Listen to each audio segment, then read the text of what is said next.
Now, Mark Devlin is a disc jockey, which is a profession which is known for being very mainstream, but Mark has some very, very other interesting ideas that makes him far from mainstream. He's very, very interested in the music industry and how it is used, not just as a form of harmless entertainment, as we're led to believe it is, but as a sinister tool of psychological warfare. And he's going to explain exactly what his position is now. So, ladies and gentlemen, Mark Devlin.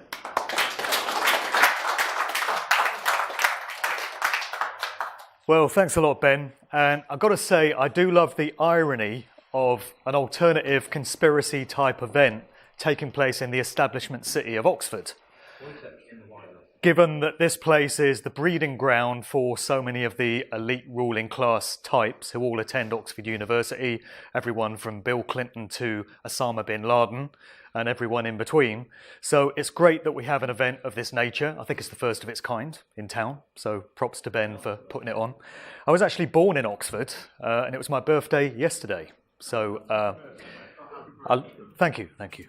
A lot of people are surprised to learn that there are regular everyday folk that just happen to have been born in Oxford and live in these parts and aren't connected to academia in any way. And I'm very happy not to have attended university or anything like that myself. So as Ben mentioned, I'm a DJ, a radio and club DJ, have been for many years. I've put out 2 volumes of my book, Musical Truth, which brings together everything I've come to understand about the true nature of the corporate music industry and the means for which it's really used. I'm going to be touching on some elements of that today, but Ben gave me a green light to do whatever kind of talk I wanted to for this event. So I decided it might be quite fun to take one of the chapters that I've got in the current book, which is all about lifetime actors, culture creation, and social engineering, and expand it and put quite a bit of detail on it. So I'm titling this talk No More Heroes. And I'm not saying no more heroes as in, isn't it a shame that there are no more heroes like there used to be? I'm saying no more heroes as in, we've got to stop giving away our power and genuflecting to these popular icons and these cultural figures that are served up to us, because we don't really know these people. We get to know the Wikipedia version of events, the official version of what they're supposed to be all about, their public image, but we don't really know who these people are, and we can get some clues as to what their true nature is when we start digging into their family connections and some of their affiliations and stuff like that. So this talk is going to be based all around that. I've built in a few gags because I do find that this kind of information, and the information that all the speakers here deal with, is so bloody ridiculous and absurd sometimes, or the reality that we're addressing is so absurd that if you don't have a laugh about it from time to time, you'll spend the whole day weeping uncontrollably in the corner. So feel free to laugh at appropriate points, but only appropriate points. So this guy knew a thing or two about how to cultivate value systems and perceptions in the minds of the general public. Edward Bernays, who was an Austrian Jew. He was the double nephew of the famous psychoanalyst Sigmund Freud. And he was known as the father of PR, or propaganda. He basically invented the art form of formulating a public image for a group or an organization or an individual. And he sure did do some work in his time. He worked with the American military at the time of both World Wars to get the American public to support the idea of the US being brought into World War I and World War II. He's also the guy that campaigned for fluoride to be placed in the water system in America when he was hired by an aluminium producing company, aluminum for our American friends, and they realized that they had this byproduct of the aluminium production process, and it was a chemical poison basically, didn't know what to do with it, hired Bernays, and he saw to it and made it happen so that fluoride was put into the water supply of the American public in conjunction with the Dental Association, who endorsed it by saying, oh, it's good for teeth, it prevents cavities and fillings. So that's the myth that we've lived with all these decades.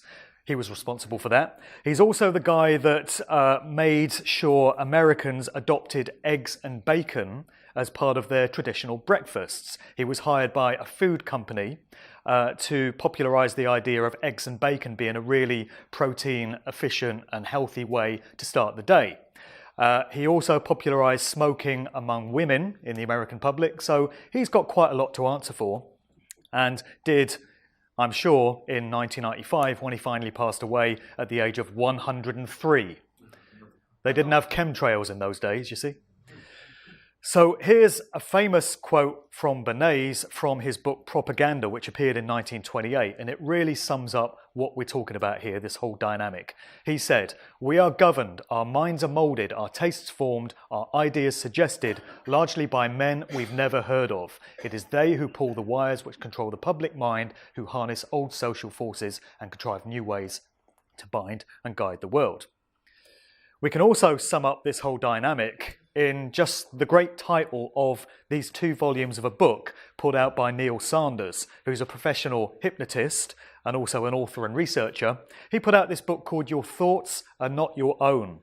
And this encapsulates the often held view that if people don't undergo any kind of higher-minded conscious awakening and attend events such as this and get alternative type information to the mainstream, you can spend an entire human lifetime under mind control where you actually don't have any original thoughts of your own, which have not been cultivated and fomented for you by the social engineers of this world. That's the dynamic that Bernays was talking about. And the unfortunate truth is there are large numbers of people in this world who fall into that category.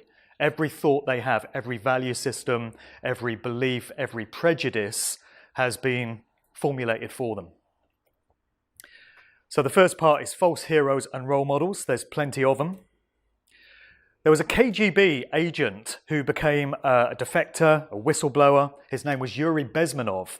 And over the years, he's produced a number of lectures where he's talked about the subversion process that Russia has used on its political enemies going through the years. There are many different aspects to it.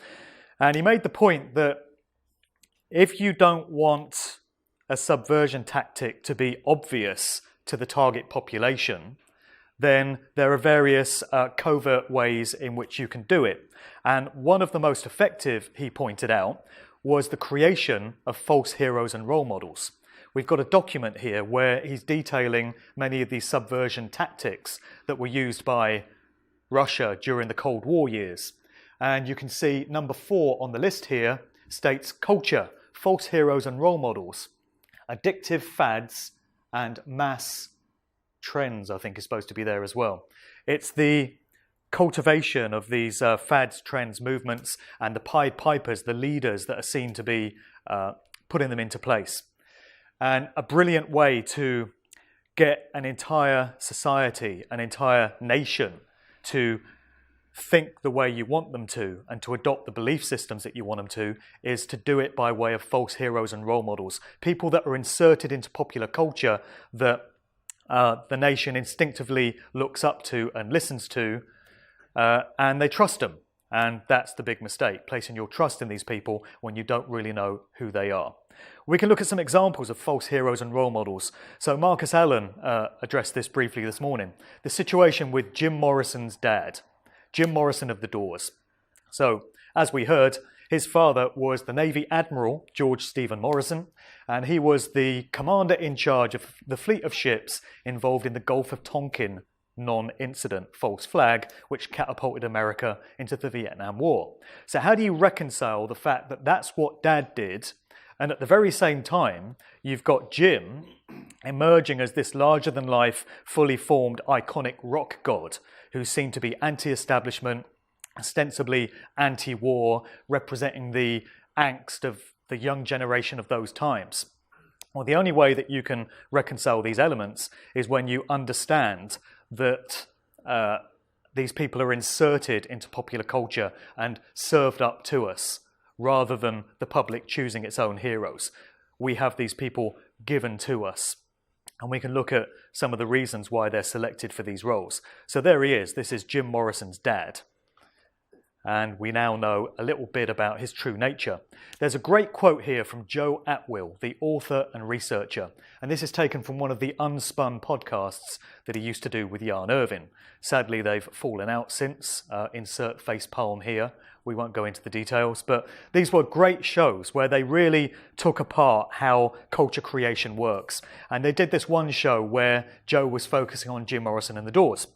I've included this quote because it really sums things up. So he says, Jim Morrison and the Doors. Now you've got the son of the admiral who led the false flag fake attack in the Gulf of Tonkin that starts the Vietnam War. Who is this guy? He comes out of nowhere. He's very attractive and he has this appetite for LSD. And because he's a music idol, he influences people.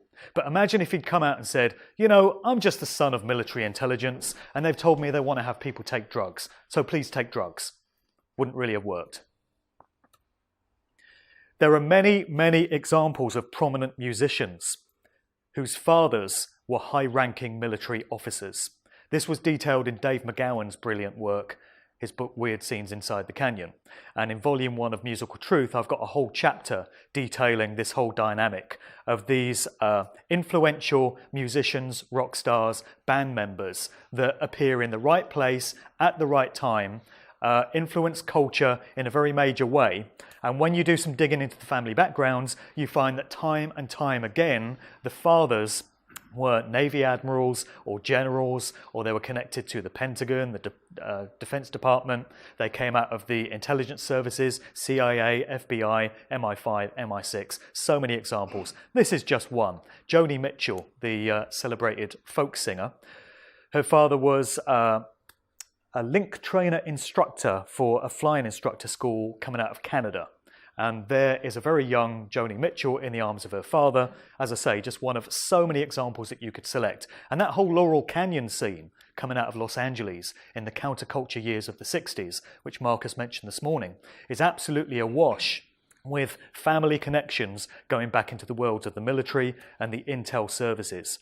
So you come to discover that all these musicians that we thought of as just coming out of nowhere and with these organic grassroots beginnings, it didn't work out quite that way. There's a little more to know about where they came from and why they are the famous ones that you've heard of and the others aren't. A few examples here coming out of the punk and new wave scene. So this is a multi-genre thing. It's not just psychedelic rock music. We find these family connections in all different genres of music. It goes into electronic dance music, it goes into hip-hop, into reggae, and I've got a whole chapter in the new book on punk and new wave, late 70s going into the 80s. Let's just look at one such example. There's the group Talking Heads, and there was a side project known as Tom Tom Club. Two of the members of both these groups were Tina Weymouth and Chris Frantz, who were a husband and wife couple. So if we look into the background of Tina Weymouth, we find her brother Jan, who was a Harvard graduate, turns out to have been chief of design on the Grand Louvre Pyramid in Paris, which involved the placement of the iconic glass pyramid on the top. Their father, in turn, Ralph Weymouth, was a Vice Admiral of the US Navy. There's another connection, a la Jim Morrison. Also a Master of the Freemason Grand Lodge of Maine. Their great-grandfather, Anatoly Lebras, known as the Bard of Brittany, married Mabel Davidson, the sister to Henry Pomeroy Davidson, bringing a link to Yale University and the secret society Skull and Bones. Won't be the first time we hear about them. Henry was also a senior partner of JP Morgan, the banking institution. He worked with the Astor Place Bank and he was instrumental in the creation of the Federal Reserve System, including attending that notorious 1910 meeting at Jekyll Island. So that particular range of family connections does not disappoint.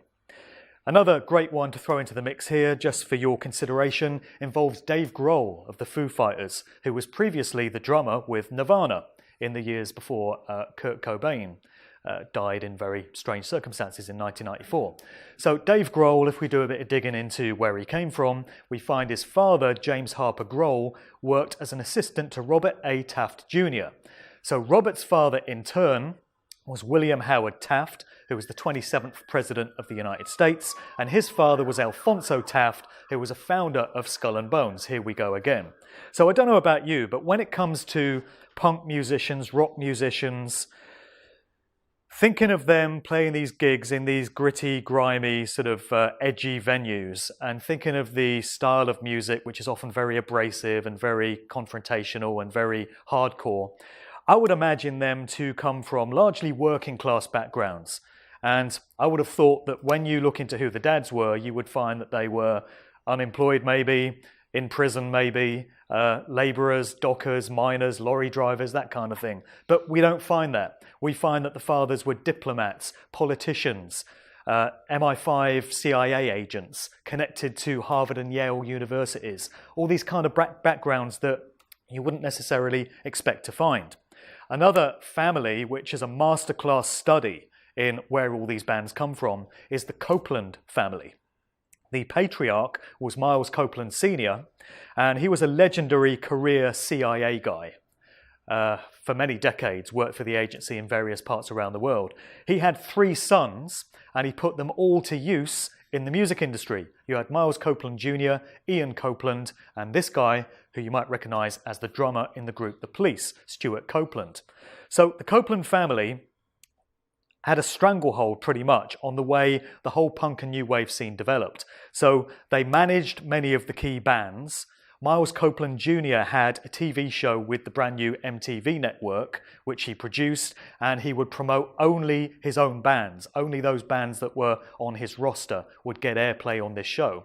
And if they didn't directly control any of these bands, then they had some hand in their publishing or their distribution. They had an umbrella company known as Copeland International Artists, initials being CIA. They also had another company falling under that called Frontier Booking International. There was another one called International Records Syndicate. And then, of course, we had the Police with Sting, as in Sting Operation. So it's not as if we weren't told what was going on there. The key to finding out why certain musicians are so successful and why they've made it and the next man hasn't so often lies in who Dad was, what Dad did. Has anyone wondered why we've got Ed Bloody Sheeran absolutely everywhere and he's completely shoved down our throats the whole time? Why has he been selected to perform next weekend apparently at Prince Harry's wedding? Why is it Ed Sheeran and not anyone else? Why is he getting so much radio airplay? Well, we can look into who Dad is. So this is from John Sheeran's website. He's got his own biography up on there. And in the second paragraph, we learn that in 1998, John curated the official 50th birthday exhibition of the Prince of Wales at Hampton Court Palace. And further on, we learn that in 2000, he curated Our World in the year 2000, the United Nations Millennium Exhibition. So we now find that Ed Sheeran's dad has a connection to the royal family and to the United Nations, and that's why you've heard of Ed Sheeran. We can get into the genealogy as well. We've got a section on Bloodlines coming up, but some of the relationships between famous people that you've heard of. And we're led to believe by the mainstream media, such as the Mirror here, when they report such things, that it's just an amazing coincidence. It's just one of those random things that just happens from time to time, and there's no plan here, there's no grand plot, it's just the way things go. So Ed Sheeran turns out to be related to Gordon Burns, who you might remember as the host of the Krypton Factor back in the day. The connections just keep on coming as well, as we'll see. So we're talking about false heroes and role models, and here's an example of a couple here from 2 different worlds, the world of politics and the world of music. So we had this whole scene in the mid-90s that was known as Cool Britannia, the Britpop scene. And the idea was that Britain had become cool and trendy again, and we had this scene called Britpop involving primarily Oasis and Blur, plus all these other bands, and it was presented to us by the media as the most exciting time since the 60s, when you had the Beatles going up against the Rolling Stones, and Britain was cool again. In actual fact, the whole thing was an exercise in social engineering, and it was designed to win favour for Tony Blair and his new Labour Party, so that he could be ushered in as Prime Minister in the 1997 general election on the 1st of May, interestingly, which is a very significant date in the occult calendar. But anyway, we had this event at number 10, where musicians such as Noel Gallagher were lined up to be seen chatting with Tony and giving the impression that Tony was actually this cool guy. He was down with the kids, used to be in a band himself, played a bit of guitar, smoked a spliff or two, you know. So different from those stuffy old Tories, that grey old John Major, you know. We've turned a corner here, folks. So, you know, that's pretty much what it was all about. And it worked. So Labour got in, and lots of people who really should have known better fell for the hype that Tony Blair was some fresh, visionary, new kind of leader that the country really needed. But it's interesting that a few years ago you had this guy, Kevin Shields, who was a singer with the group My Bloody Valentine. And in an article published in the Guardian newspaper, he came out and said, oh, Britpop was a creation of government think tanks, basically, and it was designed specifically to popularise Tony Blair and New Labour and mind control the youthful generation of the time into adopting them. So very interesting that he came out with these comments, which I absolutely concur with. Not the sort of thing you're supposed to talk about, actually, when you're a musician, but I'm very glad he did. And of course, here's Noel's brother, Liam, in a photo which he may possibly regret now. I hope he does. So the other big group, of course, besides Oasis, was Blur, and it was led by Damon Albarn. Damon Albarn, in interviews and public comments that he's given, has presented himself as someone who is a bit anti-establishment. He's spoken out against government austerity. He's spoken out against the homeless. He's made other sort of political comments like that. But unfortunately, a couple of years ago, in the Queen's New Year's honours, he gleefully accepted an OBE.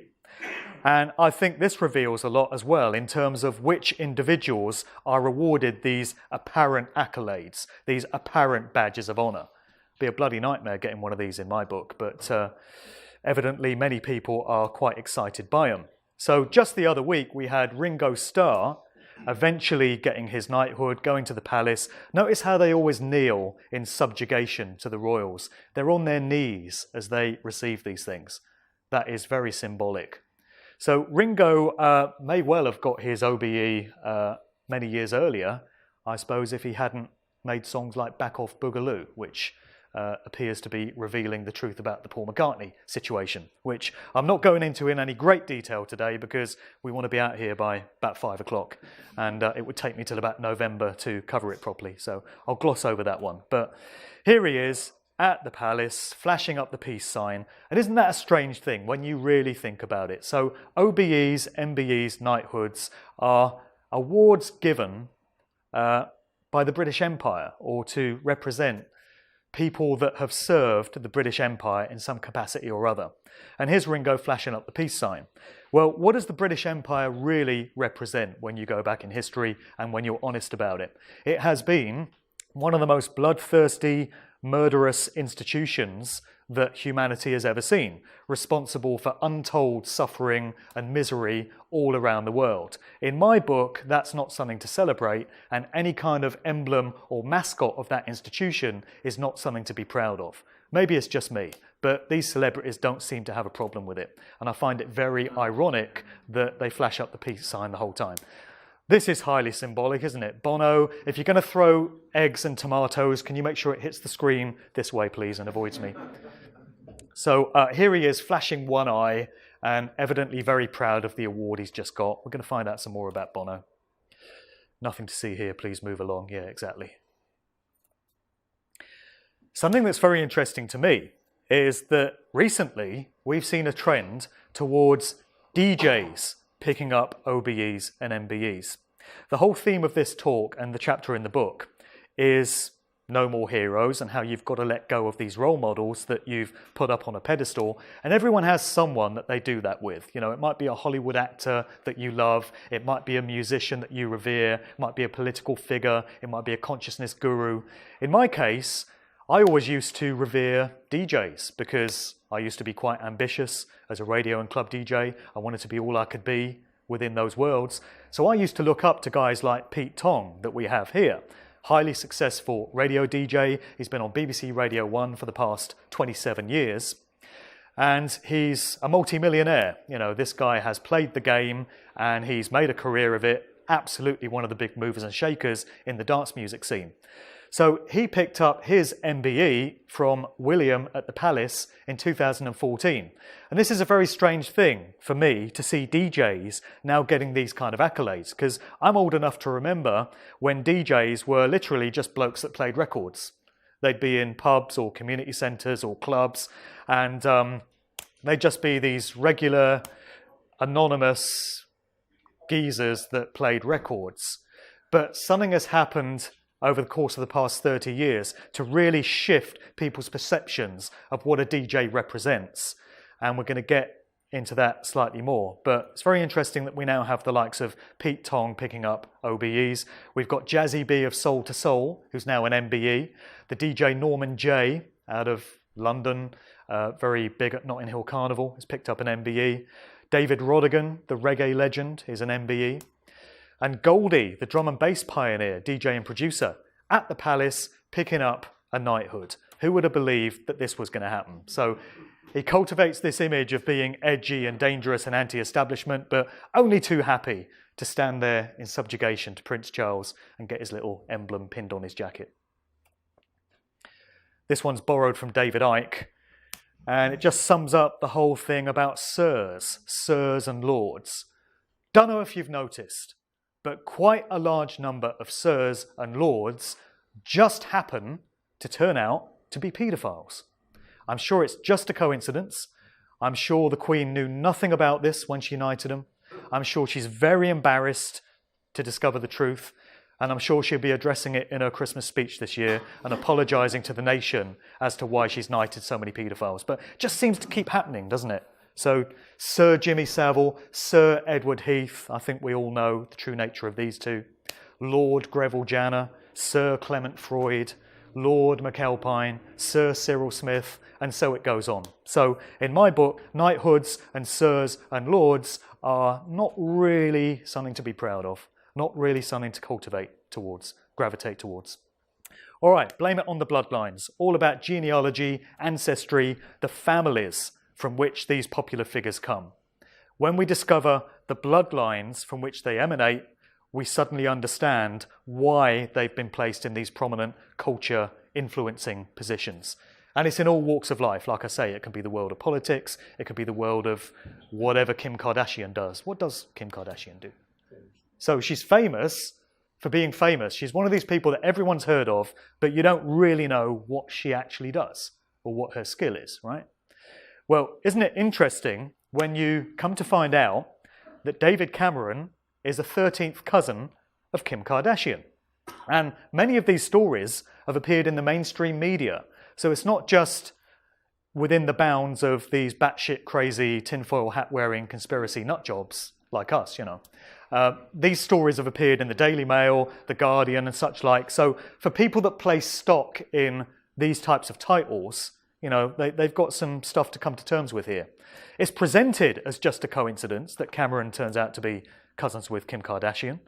David Cameron and Boris Johnson are 8th cousins. Interestingly, you've got this fraternity within Oxford University just up the road called the Bullingdon Boys Club. And David Cameron, Boris Johnson and George Osborne were all members of the Bullingdon Boys Club. I guess it's Oxford University's take on Skull and Bones in the same year. So they emerge out of this particular group. One of them goes on to be the British Prime Minister, one of them goes on to be the Mayor of London, and one of them goes on to be the Chancellor. But it's all just coincidence. And we live in a democracy. We're free to make our choice, to elect our leaders, and nothing's contrived. We're in control, right? We have the power, we have the say. That's the way it's presented to us. But when you realise where all these people come from, you come to understand that actually you don't have a choice at all. These people are served up to you.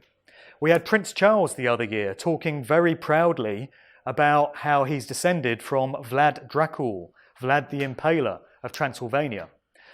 So what a weird story that was. Here we've got Prince Charles on the left and Vlad the Impaler on the right. Oh, sorry, wrong slide. And I've thrown this one in because it's topical. You know, we've got the bloody fiasco of this wedding of the Hewitts going on next Saturday. You know, so I'm very happy that I'm doing a talk in Leicester next Saturday, which is far enough away from Windsor to keep me happy. I'm doing a presentation for Truth Juice in Leicester. I'll be away from all this bloody madness and ritual stuff because there'll be ritualistic elements to this, you can be sure. When you've got that number of people focusing their attention on one particular event, all that energy will not be going to waste. It will be steered off in desired directions. Couple of prime ministers' wives that are worth mentioning here. So we talked about Cameron. His wife was Samantha Cameron. This came up during research for a recent podcast that I did, and it concerns the Profumo Christine Keeler affair going back to 1963, subject of the movie Scandal. So one of the key figures in that whole story was Stephen Ward, the society osteopath who kind of was a fixer for various people in elite society. Let's just get the connection straight here. Mandy Rice Davis, who's one of the figures from that whole Profumo affair, she had it put to her that Bill Astor denied ever having been involved with her. She said, well, he would, wouldn't he? He died in 1966. His son William succeeded him as Viscount. In the 1970s, he married Annabelle Lucy Veronica Jones, and she had a daughter from a previous marriage whose name was Samantha, who just happens to crop up in later years as the wife of British Prime Minister David Cameron. But don't worry, it's all random. It could have gone any possible way, and there's nothing to worry about. The other Prime Minister's wife worth mentioning is Sherry Blair, wife of Tony. It turns out that when you do the digging into her genealogy, she's actually descended from John Wilkes Booth. So her maiden name was Sherry Booth. Her father was the actor Tony Booth. And one of her ancestors was John Wilkes Booth, who is the guy that is said to have assassinated US President Abraham Lincoln back in, 1860. So several generations on, she pops up back in the public eye as the wife of a British Prime Minister. But it's all just random. As George Carlin said so succinctly, it's a big club and you ain't in it. So we're given the idea that we live in a democracy. We're free. This isn't a fascist dictatorship. We choose our leaders. And what a choice we get. So in the last US general election, we had Donald Trump and Hillary Clinton presented as the two candidates. Choice. You have choice. Do you really? Camera on, camera off. There you go. Of course, they all come from the same backgrounds, the same big club, and it's not really a choice at all. Here's a very telling picture from Bohemian Grove, the notorious meeting ground for so many of these elite types and the so-called great and good of the world. They all gather in this area of redwood forest in California every summer, connected to the Bohemian Club secret society. This picture is from 1967, and you have Ronald Reagan sat on one side of the table and Richard Nixon on the other. Both these guys went on to become US presidents, and here they are attending the same meeting at the same time in 1967. Their careers were given to them and created for them. These people don't get there through hard work, crossing their fingers for good luck, and they certainly don't get there by random chance. Here's another example.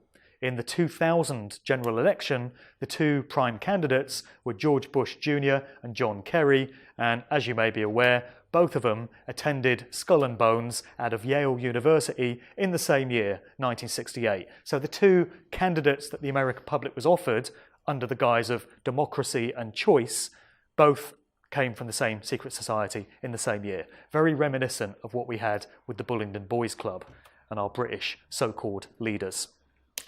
Another one, while we're talking about bloodlines and families that just keep getting used generation after generation, that's worth mentioning, is the group The Tornadoes. We're going back to the early 1960s now. There was a super producer around in those times called Joe Meek, and the Tornadoes were one of his key groups. They had a big hit called Telstar. So one of the band members was a guy by the name of Rob Huxley. In his autobiography, he says he was amazed, he was astounded when he did a bit of digging into his genealogy, and he just happened to discover that he was a fourth cousin of Aldous Huxley, author of Brave New World, eugenicist, and co-architect of the CIA's MK-Ultra mind control program. And so his cousin just happens to pop up as the prominent member of one of these pop groups. But don't worry, none of it's planned. Culture creation and lifetime actors. Let's just put some more detail on certain aspects of this. So a really good way of understanding how fads and trends and movements and social attitudes are cooked up for us, and most people fall for them hook, line and sinker, is to consider the counterculture hippie scene of the 1960s. This has been much documented in recent years, as well as the Dave McGowan book and all the great shows that Jan Irvin and Joe Atwill have done. There are many other researchers and authors that have really pored over the detail of this period and uncovered the massive degree to which this scene was directed by the CIA at pretty much every step of the way. So you have this consciousness guru, as he was presented, Dr. Timothy Leary, who very much popularized the use of LSD among young people in those very important years. The mantra of those times was turn on, tune in, drop out, which is actually a phrase that was gifted to Leary by Marshall McLuhan, who was an advertising executive from Madison Avenue. So that was a catchy kind of phrase that was used to sum up the attitude of those whole times. Tune in, as in tune into the frequency of LSD and all these other mind-altering drugs and the psychedelic rock music that was around at the time, and drop out, as in drop out of society, stop participating, don't undertake any kind of activism, just get high on drugs, listen to music, have free sex, and that was the social attitudes that were being cultivated in those times. And didn't they do a good job of it? If you want to get an insight into the mindset of the people that actually put this stuff into play, the social engineers, you can catch a video on YouTube called MK Ultra Reunion Party.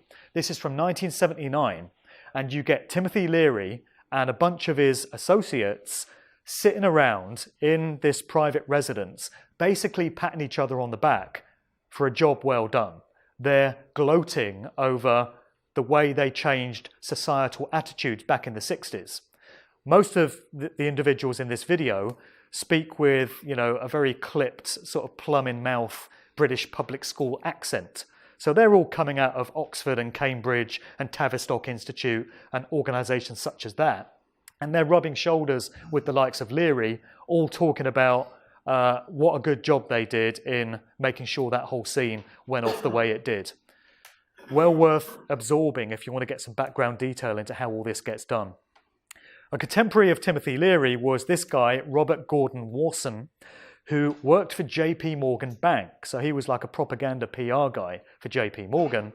But one of his extracurricular activities involved going down to Mexico in 1957 and seemingly hanging out with a bunch of shamanic sort of tribes and different cultures down there in Central America, and getting used to how psilocybin mushrooms, magic mushrooms, were used in ritual ceremonies. He then came back to America and popularized the whole idea of magic mushrooms being used as a recreational psychedelic drug to go alongside LSD to change people's consciousness. And mushrooms came to be adopted as part of the whole counterculture, the whole hippie scene, sitting there alongside these other psychedelics. There was a big Life magazine article in 1957 detailing his findings. Well, it turns out that trip down to Mexico, as uncovered by Jan Irvin on Unspun, was funded by the CIA. And there's a document which is now available for all to view online, which is the pay requisition of Warson from the CIA, which proves that that trip was funded by the agency. So suddenly it stops being a sincere individual on a mission to change the consciousness of young people because he believes in it, and it becomes a military-grade exercise in intelligence services social engineering. And we have the documentation to show that. Another guru of those times would be Terence McKenna, who's another individual that spoke about entheogens and psychedelics and what a wonderful thing they were, plant medicines, in terms of putting us in touch with our true nature and raising our consciousness. Well, there's some interesting things to consider about McKenna. First of all, he did a series of lectures in London under the brand name of Evolution in 1992. And he was linking the burgeoning acid house British dance music scene with these tribal cultures and the use of things like mushrooms and other plant medicines. So in his quotes here, he says, with electronic culture, you can create shamans for the global planetary village. And this, to my mind, is the function that rock and roll played in the 60s and house music should play in the 90s.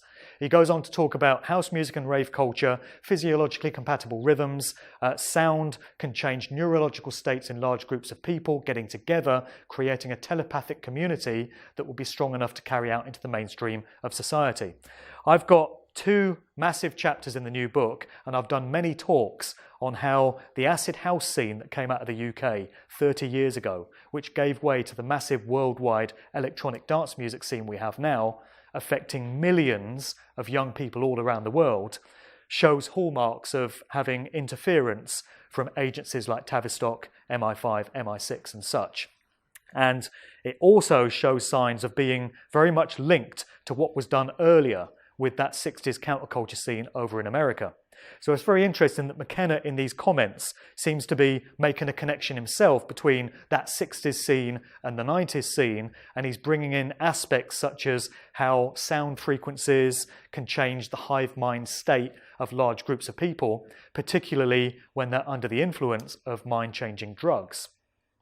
Another quote from McKenna that's worth bearing in mind is this one that he made at the Esalen Institute, very much linked to mind control research in California in 1994. So he said, certainly when I reached La Chorrera in 1971, I had a price on my head by the FBI. Note, he actually names the agency. I was running out of money, I was at the end of my rope, and they said, you know, with a mouth like yours, there's a place for you in our organization. And I've worked in deep background positions, about which the less said the better. Then about 15 years ago, they shifted me into public relations, and I've been there to the present. That seems to be a direct admission straight from the horse's mouth that, at least for a period, he was doing work on behalf of the FBI. So suddenly you have yet another cultural hero that's been put up on a pedestal by so many who, by his own admission, has links to one of these agencies. So is he really who you thought he was? Another great quote that I've included here from Jan Irvin, because it really sums up what we're talking about here, and how when you get access to this kind of information, you have the opportunity to break the mind control if you choose to go with it, if you choose to make that free will decision. So he said, 10 years ago, I released 70 hours of Terence McKenna audio to the internet. Now in hindsight, I'm looking at all of his research and everything going, my God, look what he was into. So it's my duty, having discovered that I was mind-controlled myself, to put this information out there to help others. And they may hate me for it in the interim, and trust me, researchers like us get a lot of hate when you start mentioning certain names that people just don't want to hear.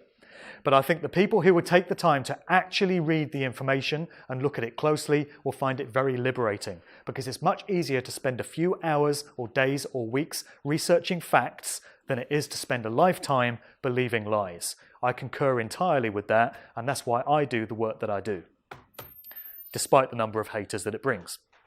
So that whole 60s scene, you had Ken Kesey and his Merry Pranksters, who was also an asset of the CIA, the Grateful Dead, who were very much the poster children group of that generation, who have very heavy ties to the CIA, also ties to Bohemian Grove, and the road manager of the Grateful Dead for a period, well, one of their road managers was Hank Harrison, who's the father of Courtney Love, and there's also connections going back to the CIA there, but another road manager for a time was Alan Trist, who was the son of Eric Trist, who was one of the founder members of the Tavistock Institute of Human Relations in London, this think tank that's all about social manipulation and mind control. But don't worry, the Grateful Dead were just a bunch of hippie stoners that were on our side. Then we can look at Gloria Steinem. Going hand in hand with all these other social changes in the 1960s, we had the birth of the feminist movement, Ms. Magazine and all that stuff. And Gloria Steinem was the figurehead, the Pied Piper for that whole scene, all about getting women out of the home and into the workplace. and presenting the idea that you can be the equal of your male counterparts. You don't have to be at home looking after the kids. You could be out there in the world of work and you can have a career as well.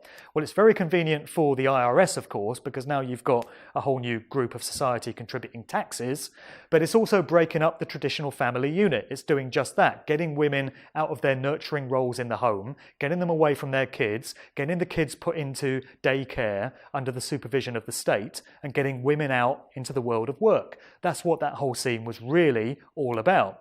It was presented under the guise of empowering females, but we can understand the social engineering aspects of it when we realise that Gloria Steinem was a CIA asset and was on the payroll of the agency.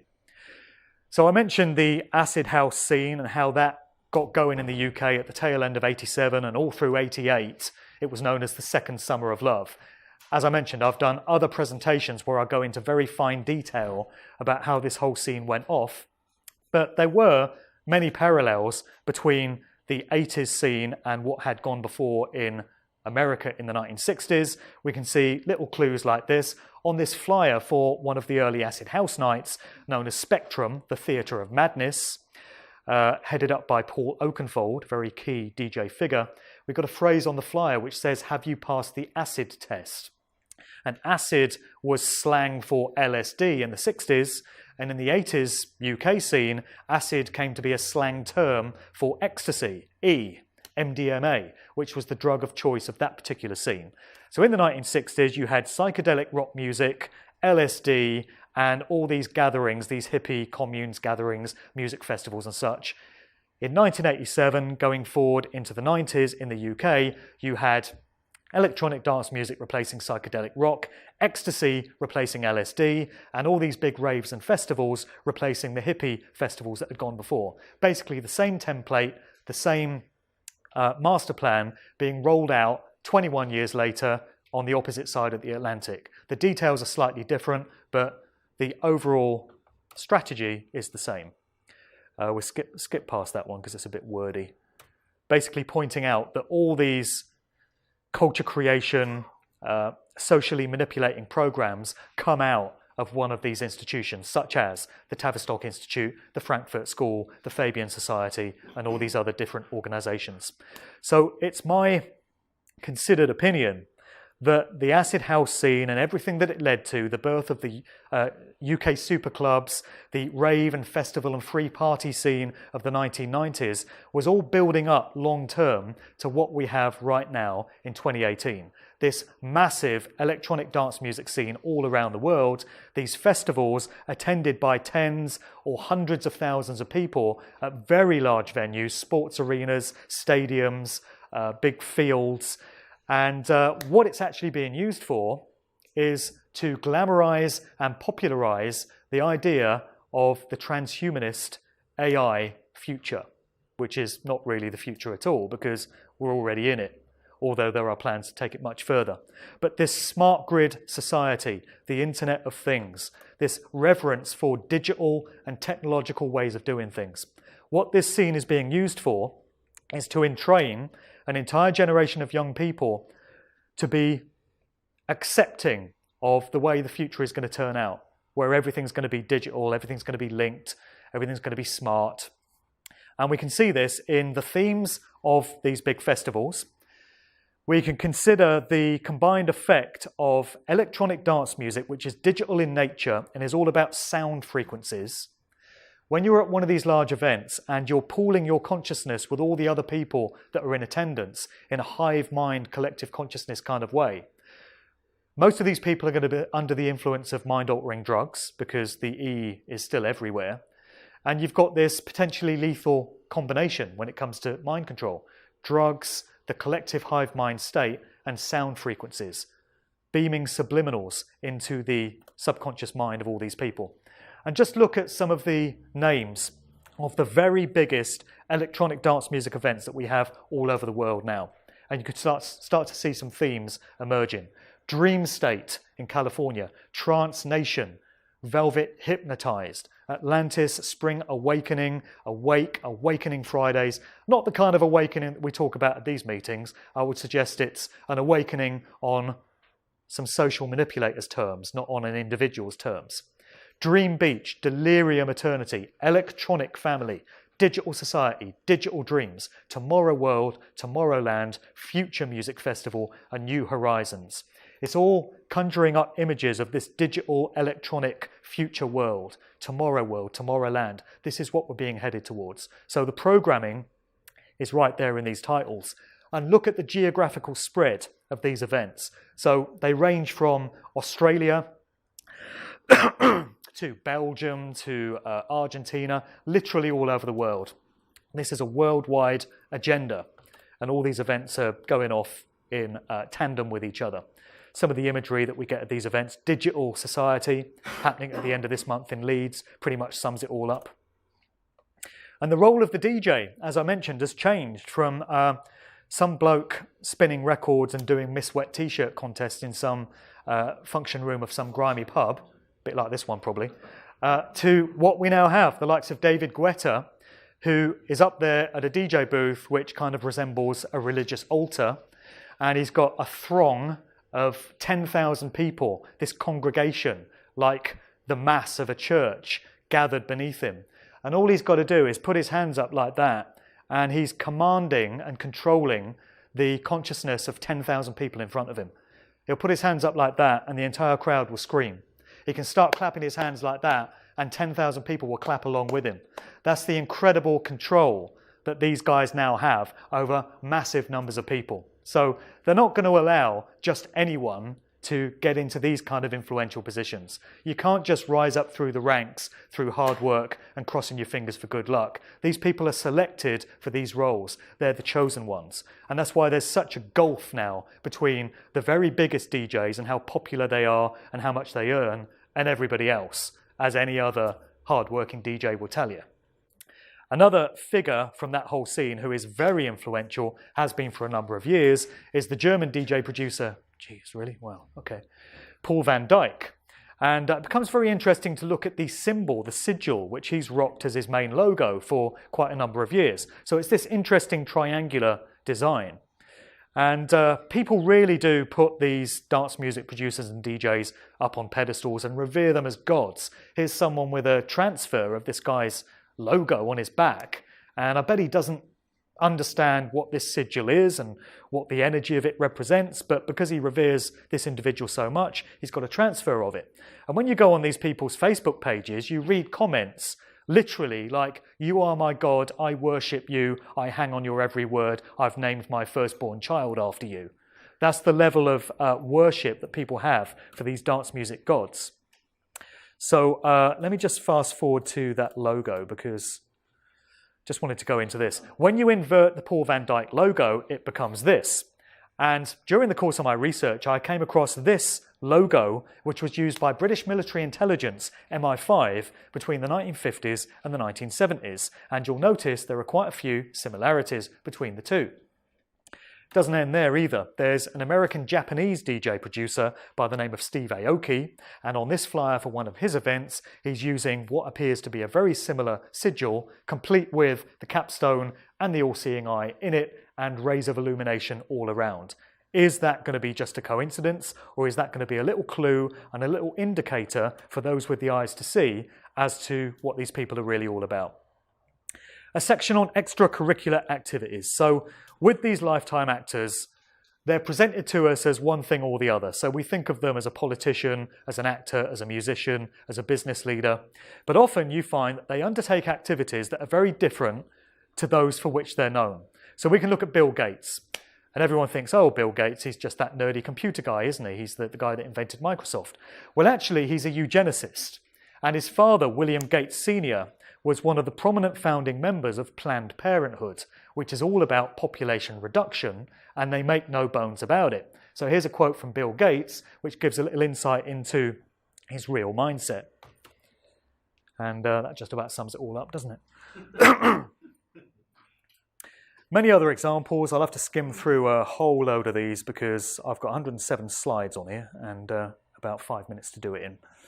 Bono, I think we know what he's all about. You can judge a man by the company he keeps, and that's Bono's true nature. Is he really just a rock singer, or is he a little bit more than that, judging by who he hangs out with and what he gets up to in his spare time.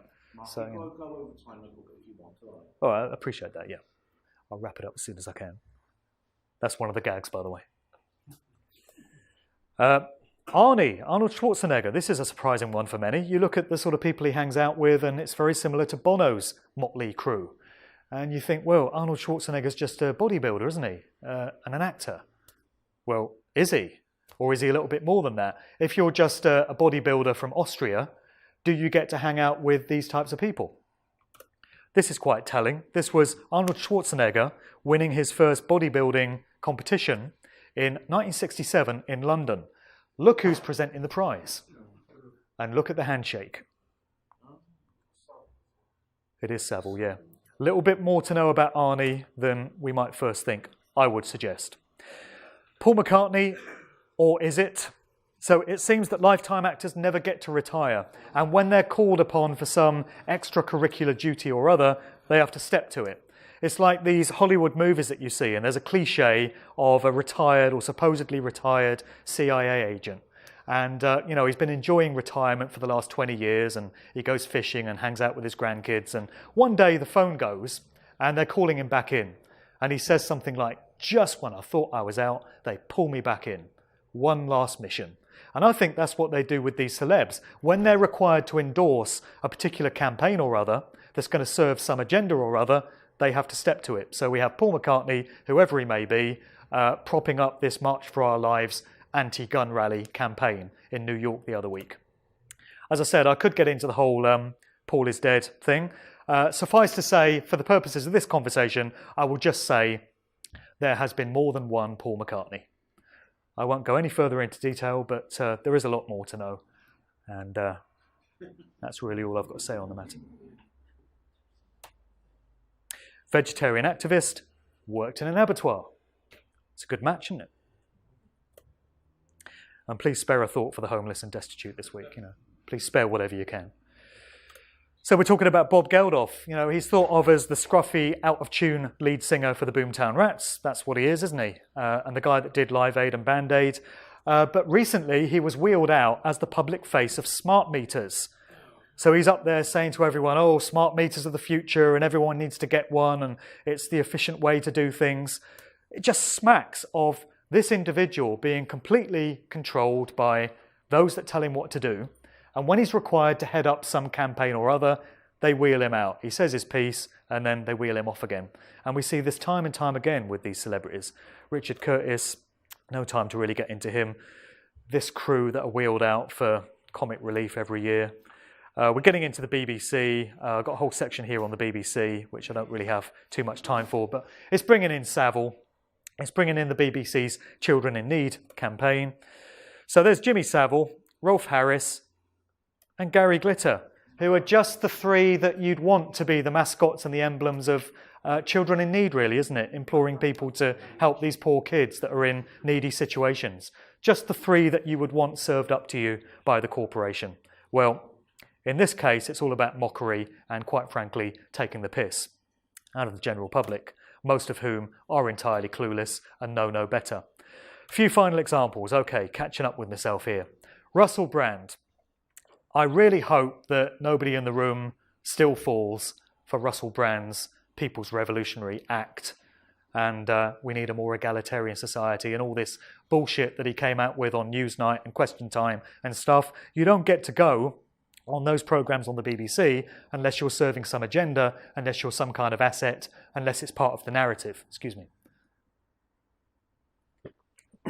And there's so much to know about Russell Brand, from his cropping up married to Katy Perry and, to all intents and purposes, showing the hallmarks of being her mind control handler, to this kind of stuff that he came out with a couple of years ago, where he announced the birth of his first child and he said he was going to raise the child gender neutral. Right on cue, in tandem with this whole transgender modification of societal attitudes that's going on. Just a couple of little extra pictures here to bear in mind when it comes to whether Russell Brand is a good role model for people to look up to, and whether he's really a man of the people that's out to represent our interests. It's what Russell Brand is all about.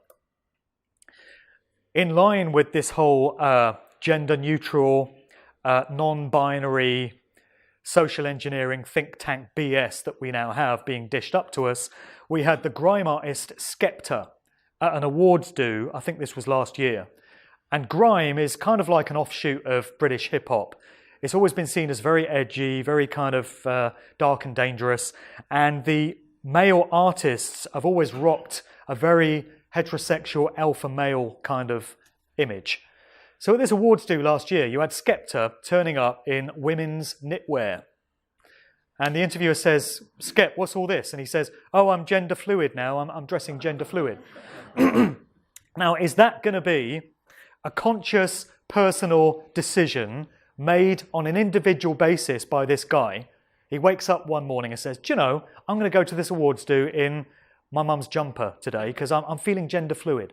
Or is it more likely that he's acting under instruction from those that tell him what to do, social engineers, in line, in tandem with other changes that are taking place in society to entrain people to think a certain way and to accept transgenderism, non-binary, gender fluidity, whatever you call it, as the new thing that you have to adopt, a new social attitude that you have to be down with, otherwise you're branded as a beast and a bigot. Then we have an example from the hip-hop world of an artist called Young Thug. I'm not even joking. His artist name is Young Thug, and here he is dressed up as Little Bo Peep. And this is part of a very far-reaching agenda to homosexualize and emasculate black males in hip-hop. This is a deep one. I'll go into it some more in the book. But there's a very far-reaching agenda. So if it was just one artist coming out like this, someone might try and make the case for, oh, he's just expressing himself individually. But it's not just one artist. Many, many artists from this scene now are rocking this kind of image. They're wearing women's clothing on stage. And very clearly, it's part of an agenda to change people's perceptions, change people's value systems. That's how social engineering works. That's what lifetime actors and Pied Pipers are used for. And unfortunately, even in this scene, the truth scene, as we think of it, there are certain individuals that I've had to question in recent years, very reluctantly. I'm not going to name names because I can't be 100% certain of it. And I don't want to make a statement if I'm not 100%. But there's, a couple of people who I used to follow, I used to look up to. Now I've got some questions about them. So if social engineering and culture creation is working everywhere else in society, I guess we need to expect that in this truth scene or movement, we're going to have some aspects of it there that we need to look out for as well. Wrapping up then, this is a piece of the last chapter of my book, which I think sums up everything that I've spoken about. When you learn about how lifetime actors and cultural creation work, the question becomes, are you happy you were duped and taken into confidence by these people? And would you like more of it? Or are you rather hacked off that you were treated as such easy fodder, rife for manipulation? And now that you understand how the game is played, do you resolve to never be fooled in the same way again? There's no shame in admitting you were bamboozled. All of us are from the earliest age. The dignity comes from acknowledging that it happened and knowing better for next time. So, no more heroes is the key. Just realise that we're our own heroes and we don't need to externalise our power to people that are dished up to us who we don't really know. We don't see these people when the camera gets turned off. We don't see what they get up to when they walk off stage. But we know what we're all about. We can know that we're genuine. We can know that we're worth putting our trust into. We can know that we're the real deal in a way that you can't know about anyone else. This is all that's left for me to say, and I want to thank you for listening.